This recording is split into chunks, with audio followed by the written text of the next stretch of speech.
Hello everyone, welcome to my kitchen. My name is Michael. Today I'm going to ferment garlic and I'm going to be using honey to ferment the garlic. So at this point I want to talk about the jar, what we're going to have here. And I've got a airlock jar here, and this one has the rubber gasket seal on it here. And it's got the little vent on the top here that we'll take that off. I've got a jar here that I'm filling it with my garlic. But this is just a glass jar with the wide mouth on the top of it. And with that, it's got a weight that comes with this one.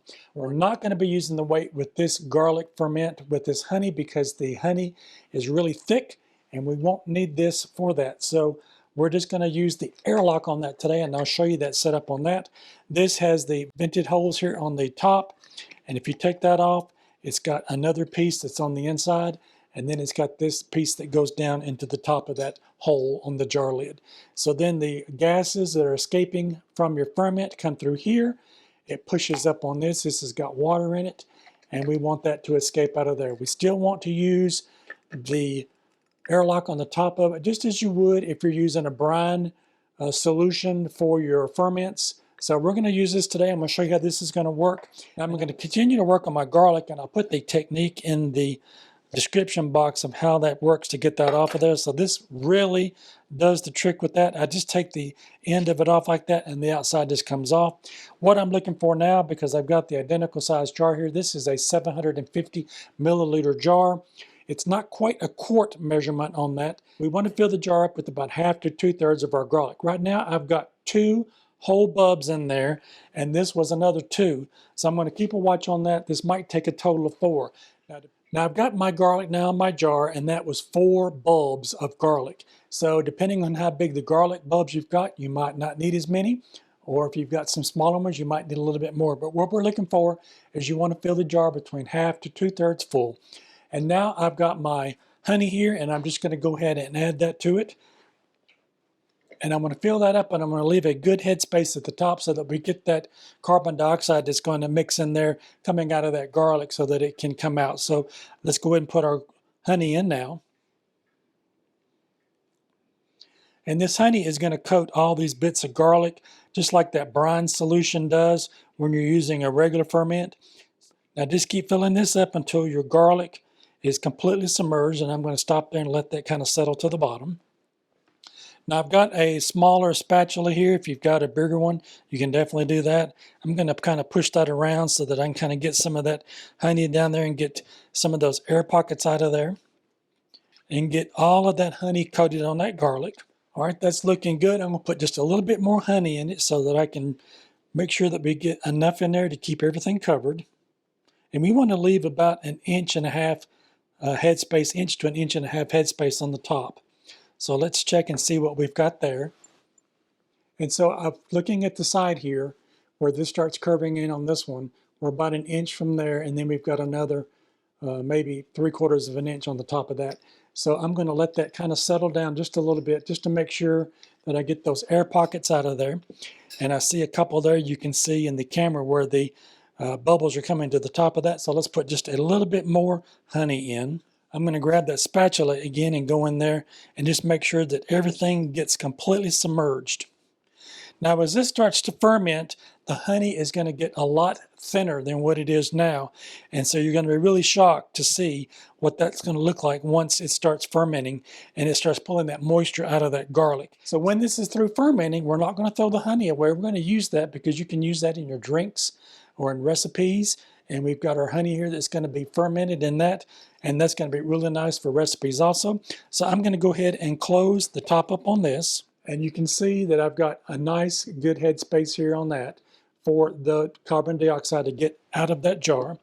Now with this system that I got here, I'll put the link in the description box below of what I'm using here. So if you want to pick one of these up, you can. If you have one of these or you've got one of the other ones that kind of looks like a kind of shape like that, I don't know how to describe it other than maybe just kind of a snake kind of a shape, or you can use the type like this. So at this point, I'm going to take this because this has little holes here in the bottom, and I'm going to stick that right into that rubber gasket on the top of there, just like that. I'm going to go grab some water, and I'll be back and we'll fill this up. All right, now I've got the device here all set up. I'm going to fill this up about halfway with water, and I'm just using regular water here, and we're going to put that in just like this on the side. All right, that looks good that I've got that filled up now. We'll take this here, Put this back on the top, and remember this has little vent holes in it. All right, we've got everything now with our honey in there. I wanted to show you what that looked like. We've got a few little bubbles in there, but that's going to work its way through. And as this continues to ferment, we will see that the honey in that is going to be a lot thinner at the end than where it is right now. So I'm going to set this onto a saucer here, and I'm going to put this in my pantry somewhere out of direct sunlight, and we're going to let this ferment. Now I'm going to come back and show you what this looks like as we start seeing that bubble activity up here in the top of this, what we're looking for, and then we'll let this sit. Now, if you want to leave it for a week, you'll get a mild flavor. 2 weeks, a little bit stronger. I'm going to leave this in here 4 to 5 weeks. I like the flavor that it really gets with that.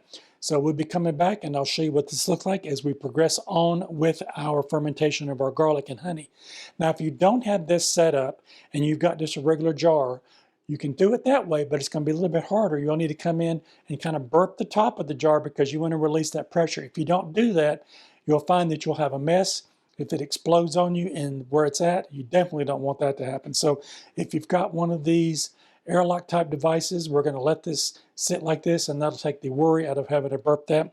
And I'll come back and we'll check this along the way, and we'll see what it looks like. All right, I'm back. It's been 3 weeks, and let's take a look at our honey and garlic ferment to see what we've got.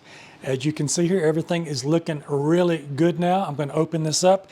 And remember, every couple of days, if you want to, you can come in and burp it, and that way you know that you're not going to have any of those gases build up in there if you don't have one of these. Now, if you've got this on the top of it, you don't have to do that. This will take care of that problem of any kind of pressure building up on the inside of it. So let's take a look and see what we've got. I've got me a long spoon here, and you can see here, I'm going to bring some of this honey up from the front view, that it has gotten really thin compared to what you normally would see honey. So if you take a look at that, you see that it is working and that our garlic is looking really good. It's got a nice fragrant smell to it.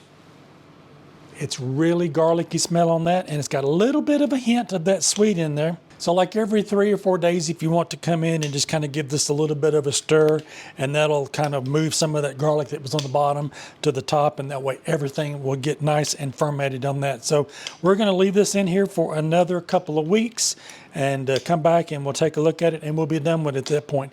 Now at this time, if you see any mold at all developing in there, you want to throw this out and start this over again. It should not do that to you, but if it does, out of the rare instance that it would, you need to throw that out. Do not stir that in, do not mix it up. Just throw it all out, start it all over again if you see any kind of mold at all in there, because we don't want that at all in this ferment. So just give it a good little stir around, and that'll mix in that garlic all the way through that honey. Put the lid back on it, put it back where you've got it, and we'll come back and we'll finish this out. I am back, and let's check on my honey and garlic fermentation and see what we've got. Let's take a look at it. We've got some really nice color there, and you can see how that honey has really loosened up a lot in there. So let's go ahead and open this up, and let's give this a smell. I don't want to tip that over because I don't want it to spill out. It's got a nice garlicky kind of smell to it, and a little bit of sweetness coming through. So let's take a look at that and see. I'm going to go ahead and pull this thing off the top, and let's take a look at it and see what we've got. I don't see any mold on the top. That is a good thing. If you see any kind of mold at all, this goes into the trash. We don't want to continue on if you see any mold in it at all. If it has a really bad smell to it, you definitely don't want to consume that either. So give it a smell, and if it smells like garlic and it smells fresh and it's got that nice earthy smell to it, then it is ready to go. So what I did is I went and got my pH meter, and I went and tested that. Just wanted to make sure that everything was okay, and the pH on this should be below 4.6. If it's above 4.6, goes in the trash can again. Now, I'll put the link in the description box below for this pH meter, and I got a video on my channel where I went in and calibrated that, so I'll put that link in that description box so you can have that. If you don't want to get one of these, you can get the little paper pH strips. They do the same thing, but this is nice because you've got this, and you don't have to worry about those little strips and things. So give it a calibration and check your pH on mine. I did check mine. I just poured a little bit out of the container here into this little container that I've got here, and it was right at 4.0. So anything below 4.6 is good. The lower it is, the better off it is. So now let's get me a clean spatula here and see what we've got. I wanted you to see the viscosity of what this is. I'll get a spoon, but you can see how thin that honey has gotten since this fermentation started. So just as occasionally, as the time goes on, this has been in here almost 6 weeks. If you wanted to stop it at 4, you could definitely do that. I like it just to get a little bit more on the fermented side. So just come in, give it a stir every 3 or 4 days, and make sure that everything gets coated and that you are circulating the garlic from the top to the bottom, and that all of it gets an opportunity for it to be able to ferment nicely. So this is smelling really good. It still smells really nice from where I've got that, where I've just opened that up. Now what we can do with this now is I've got this in a jar with the stopper on it. If you don't have one of these, then definitely put this in the refrigerator with some type of sealed lid on it. And this is how you want to store it. So once you get to this point, we'll put it in the refrigerator and you can use it like that. Now what you can use this for, you can use it for a base for your marinades. You can take your garlic out of there, chop that up, and you can put that in your marinades. Now, if you want to use it on meats and things like chicken and pork chops and things where you're making a glaze, you've got your honey and it's already infused with your garlic. You can put that on the outside of it and that fries up really nicely. If you like this content, maybe you might consider giving me a thumbs up. I would really appreciate it. And while you're at it, check out one of these other 2 videos over here on the side.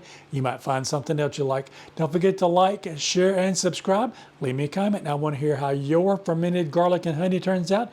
And if you use it for anything else, I'd love to hear from you how you use yours. I'll see you in my next video. Bye-bye now.